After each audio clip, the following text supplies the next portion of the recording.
I thought tonight's Raw was a very good Raw. A lot of good stuff came from this episode. This to me felt like the beginning of the road to WrestleMania 30.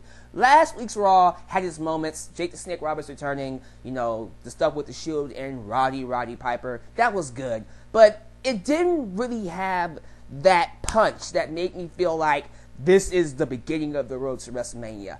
This episode felt like that. A lot of good stuff happened. We got some storyline advancements, got some good quality matches, high quality matches by the way, and just a lot of stuff came from this show. This felt like a very good Raw to kick off 2014, and I look forward to seeing where this episode takes us in the near future. So, let's get started with the first thing that came on the show. It was Daniel Bryan and Bray Wyatt versus the Usos. This was a good match. It ended in a DQ, which made me go, oh man, and the Usos won because of it. But afterwards, we got Daniel Bryan taking the punishment for the loss and having Bray Wyatt hit him with the Sister Abigail. Is that an implant DDT? I don't know what to call that finisher, but it's pretty gruesome, you know what I'm saying? But later on in the show, we have Brad Maddox tell Kane that it's going to be the Usos versus Bray Wyatt and Daniel Bryan later on in the show in the main event in a steel cage match. That made me happy. First off, the Usos get the main event. Awesome. Daniel Bryan and Bray Wyatt get the main event, and it's in a steel cage match. So I'm thinking, oh man, this is not going to be good for the Usos. This has all the implications to be a very entertaining main event match. Can't wait for it. It should be good. So that's how I felt about the match, and I'll get to that match in a second later on.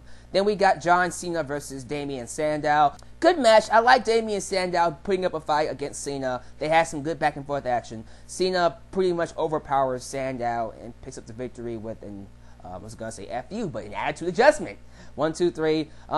He looks a lot better, and I am so happy we are not continuing the Great Khali and Damien Sandow. I hope that it's killed and dead. Do not go back to that. That is done. I don't mind Damien Sandow wrestling, top quality superstars like Cena or Orton or Daniel Bryan or CM Punk and losing to him. That's something I would rather see than have him fight the Great Khali. So, good match to see from both of them, and it makes Cena look good at least and gave him some momentum going into the Royal Rumble. After that, I think we got Big Show and Jack Swagger. Yeah, Big Show beat Jack Swagger. He just beat him. And then he punched out Zeb Coulter and threw out Cesaro. So yeah, gotta make him look strong. Gotta make the Giant feel like a giant because he's fighting Brock Lesnar. So now we have to go from him being booked like a crybaby to him being booked like a giant all of a sudden. Whatever. I would rather we have consistent booking, but screw that. We gotta make Big Show look good. And that's fine and dandy. I'm not saying they can't do that. I just wish WWE would be more consistent with the Big Show. If you're gonna book him strong, book him strong. Book him like a giant and keep him that way. Just one nitpick. That wink that Big Show gave to Zeb Coulter when he punched him out was weird. Don't do that again. Yeah, that's all I got. Like I said, it was a nitpick, so it's not really a big deal. I just thought I'd say that. Afterwards, we got CM Punk and the New Age Outlaws versus the Shield.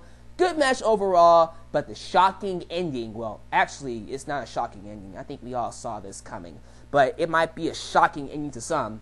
CM Punk was on the ropes. He was going to tag in one of the members of the New Age Outlaws. He gets to their side, and the Outlaws jump off the apron and walk away, leaving CM Punk to take on the Shield 1-on-3, and he takes a spear from Roman Reigns and loses. Who didn't see this coming? Seriously, CM Punk and Triple H do not like each other. Triple H hates CM Punk just as much as Punk hates Triple H. So you would think that Triple H's friends wouldn't like him either. So when they came out with Punk last week, I was going, wait, you guys are okay with each other? Shouldn't you guys not like Punk because Hunter is your friend, but I guess they're not as close as we thought they were, so... But apparently it's coming to fruition this week. Maybe they just held it off to tease it and whatever. So, yeah, you can say you saw it coming, but this was done very well. Punk apparently confronted Kane backstage later on in the night and pretty much told him, I want to see Triple H. And he's going to be in the Royal Rumble. And I'm expecting CM Punk to get screwed out of the Royal Rumble, if not win it. So, again, he's one of my picks to win. One of my top 5 picks to win it is CM Punk. Afterwards, we got AJ Lee and Tamina beating the Funkadactyls. I guess Naomi is the next diva to fight AJ Lee for the Divas Championship. Cool. I'm up for that. No complaints. Afterwards, we get an interview segment with Paul Heyman and Renee Young. Heyman's not impressed with the Big Show because him knocking out an old man is nothing impressive, and it's really not. This is the most shocking victory of the year so far. Kofi Kingston versus Randy Orton. You're thinking squash match. Absolute squash match. Randy Orton has been embarrassing Kofi Kingston for the last, since 2009, 4 years? 5 years? I'm going to say 4 years because, late 2009. Okay, 4 years. And you would think that Kofi Kingston's getting his ass handed to him, right? No. In a shocking twist, Kofi Kingston beats Randy Orton with an SOS clean.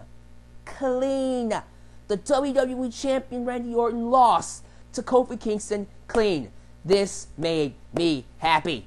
Yes, this is what I want to see. This is what I like seeing from WWE. The idea that anything can happen, the unpredictable factor, that is something that's been missing from WWE for a while. And to see Kofi Kingston beat Randy Orton, it just brings back that whole idea. You don't know what to expect. It recreates the idea that, we really don't know what to expect.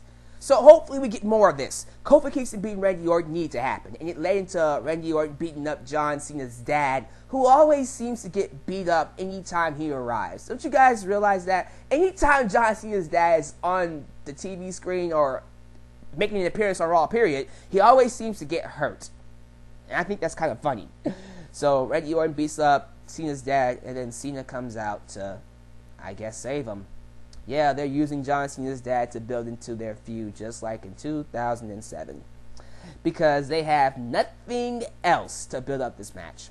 Because nobody cares. But yeah, that made me happy. I was happy to see Kofi Kingston beat Randy Orton. I'm not going to get my hopes up and think that he's going to be a world champion. But him beating Randy Orton is a good step forward. It is 5 steps forward. So hopefully they don't screw that up. Afterwards, we got the Brotherhood, or the Rose Brothers, versus Ryback and Curtis Axel, or Rybaxel. Curtis Axel and Ryback lost. Good. I hate Ryback. Hope he gets released one day. And I mean that. But the Brotherhood wins, and that's all we got from that segment. Afterwards, we get Rey Mysterio versus Alberto Del Rio. This was a good match. I always feel like Rey Mysterio and Del Rio have very good chemistry with one another. And I would like to see them do a feud in the near future. Again, yes, the 2010 feud I thought was very well done. I want to see it continue or do another one in the near future. Just because they work so well with each other. Del Rio beats Rey Mysterio by submission, again, giving him momentum for the Royal Rumble and him talking trash to Batista some more. You know what? This is going to be good. When Batista gets in the Royal Rumble, he is going to kick Del Rio's ass, if not next week. Guarantee you, Batista comes back, and Del Rio's going to confront him and get his ass handed to him on a silver platter. So that should be nice. But at least Del Rio feels momentarily important. He has a role, It feels like he has a purpose. So, you know what? Let's see where that goes. Okay, the main event. The Usos versus the Wyatt family in a steel cage match. Going into this match, I expected 2 things. 1, the Usos will be destroyed, and Daniel Bryan will come out looking like a monster and a destructive force. Or 2, Daniel Bryan turns on Bray Wyatt. I expected one of the 2. I thought it was going to lean more towards the first one, and that one is kind of the one I wanted to happen. But what we had was apparently Daniel Bryan sabotaging the match for Bray Wyatt and allowing the Usos to win. And then afterwards, he goes to do the Sister Abigail taunt again, telling Daniel Bryan in his ear to get down on your knees and let me beat the hell out of you.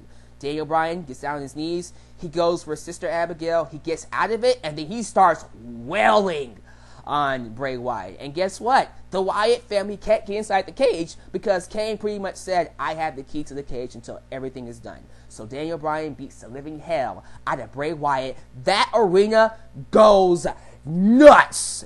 Absolutely crazy. And it made me happy. You know what? I'll admit that the storyline didn't quite live up to its potential. It didn't really live up to it. And it was kind of shortcoming, I felt like if they would have done this at Royal Rumble and then had Daniel Bryan get rid of Bray Wyatt, it would have been an even bigger payoff. But you know what? I'm not mad. I am not upset because I've come to the conclusion that Daniel Bryan is bulletproof. They can do anything with this boy, and this man will still make it good. He is at that level now that no matter what he does, the fans are going to cheer him. The fans are going to love him. The fans are always going to be behind him. So although this storyline was shortcoming, I'm not pissed about it because that ending was great. To see the audience go ape shit over Daniel Bryan, to see him beat up Bray Wyatt and get his revenge on him, it was fun. It made for a very good way to close out Raw, and I am not going to complain about it whatsoever. I was happy about this. This was a very good way to end Raw. This entire episode of Raw was done very well. It was, to me, the beginning of the road to WrestleMania 30. And last but not least, I saved this to the end on purpose. Because tonight, we got our first pick, the first draft into the Hall of Fame for 2014. And it was the Ultimate Warrior. And guys, yes, I'm happy for it. I am so happy that the Ultimate Warrior is going into the Hall of Fame. He deserves to go in there. Yes, he's crazy. He's a lunatic. I don't care. He is one of the most entertaining wrestlers I have ever seen. He's before my time, but I still love the guy. Hopefully they do another DVD for him. A DVD that, rightfully so, gives him the respect that he deserves, because that last one was just a rib on him. It was entertaining, an entertaining rib, but it didn't quite give him the rightful treatment that the Ultimate Warrior deserves. You know what I'm saying? Yes, he's a douchebag. Yes, he held Vince McMahon up for $1 million. And I guess for that, he does deserve to be ribbed in a sense. But come on, it's 2014.